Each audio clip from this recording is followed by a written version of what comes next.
welcome back to my channel. In this video, I would like to share some of the lessons I learned from not buying anything handbag related in the month of September. So this video, it will be quite different from the previous one I have shared before. September was my no buy month for handbag, so I didn't make any handbag purchase in the month of September.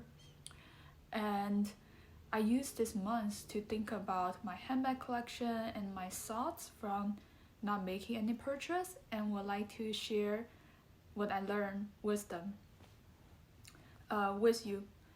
So the first lesson I learned is I'm not missing out on anything. Labor Day sale happened in September. Almost all the brands I know I purchased before had a Labor Day sale, but instead of spending my time looking for a handbag I would like to purchase, I went kayaking and hiking. I enjoy the nature and enjoy the kayaking process, and during the process I didn't even think about the handbags, or didn't even think about I need to buy a handbag. So I realized I don't really need every single handbag or every single new style the companies come out with. I had a relaxing Labor Day weekend, and it was not involved, no purchases or anything was involved in that nature. It was just simply enjoying myself, did a little bit exercise, and I was happy I went out to experience the nature, to relax myself. The second lesson I learned is I can really slow down and enjoy what I have. So I'm looking down because I have some of the notes. In the month of September, whenever I need, there's occasion I need a bag, I can find a bag in my collection. And I get to think about all the bags I own and how often I use them. Constantly buying and selling can actually be really exhausting. Constantly tracking for packages, needs to update the selling list, respond to the sellers, the buyers. It can be very exhausting. So I'm glad I didn't need to go through that process in the month of September, but I did sell some of the bags, so I did had some of the selling experience, but overall it was less exhausting, and I was happy anything I sold will go to a better home than just sitting in my closet and collecting dust. So if you're interested in me sharing more about the bags I sold and why, or even the bags I'm considered selling, just leave me a comment down below and I'll be happy to make one and share my thoughts. But overall, I'm really glad I took a chance to slow down and re-examine my current collection. I had a spreadsheet tracking all the bags I own and tracking the number of times I used it. If you're interested, I can share as well. But that was a really eye-opening exercise for me, and that leads to the third lesson I learned. The third lesson I learned is I can appreciate something without owning it. My favorite bags, or my favorite bags I think are my favorites in my collection, they are not necessarily the bags I used most often.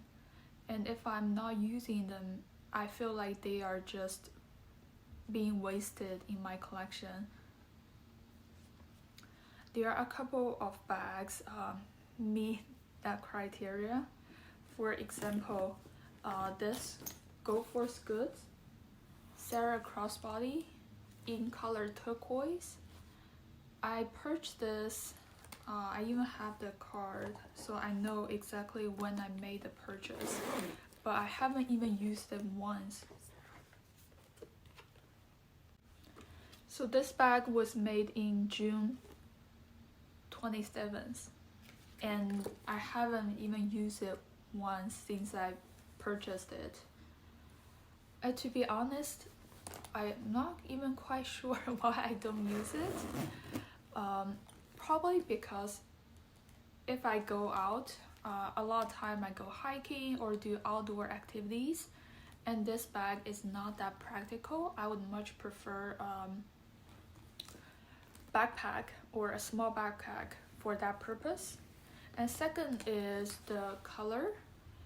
I feel like the color, I really like it. It's so bright and it's perfect for summer, but it doesn't match my outfit that well. Or there's always another bag I would reach for or prefer that match my outfit better than this particular handbag. And maybe I don't like camera style bags that much. The bag is bigger than I expected, so when I need a small crossbody bag, this is not the one I reach for. But if I need to really fit a lot of items, this is too small for that purpose.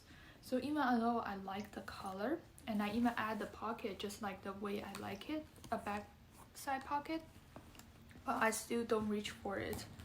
So that's one example. And the other example is this Coastal Hillbilly saddle roll bag in color mocha. I absolutely love the shape of the bag. I think it's so unique in my collection. And the leather is amazing. It's super pliable, soft, pebble, and it feels hard wearing as well. However, I just don't reach for it. Again, it's too big for me as a crossbody. And I've always preferred to use more colorful handbags. And I tend to save neutral color handbags for more formal occasion, but this bag is not formal enough for me compared to the Urban Southern bag I have. So September really gave me an opportunity to examine every single bag in my collection and to see whether I use them or not. And if I don't use them, think about the reasons why I don't use them. So those are the 3 main lessons I learned from my no-buy months. And lastly, I want to share my next step, my thoughts for future plans. At first, I thought I might be eager to make a bag purchase after my no-buy months is over. However, I don't really feel like I need another bag, or there's nothing in the market that really makes me feel like, oh, I'm missing something just based on my current lifestyle. If my lifestyle change, it is possible I may need a new bag, but right now I just realized I don't have a gap in my collection. And in fact, I would like to downsize my collection instead of acquiring more. I feel like there are a lot of bags I don't really use. So if you're interested in seeing the bags on the chopping block besides the 2 I just shared, also leave me a comment. And I'm curious if you have had any no-buy months challenge. What's your thought? Did you find it helpful for you to take a break and reflect on yourself or re-examine your collection? And if you find this video interesting and if you would like to see more content like this, please like and subscribe to the channel. Also leave me a comment. Thanks for watching the video. I will see you next time. Bye.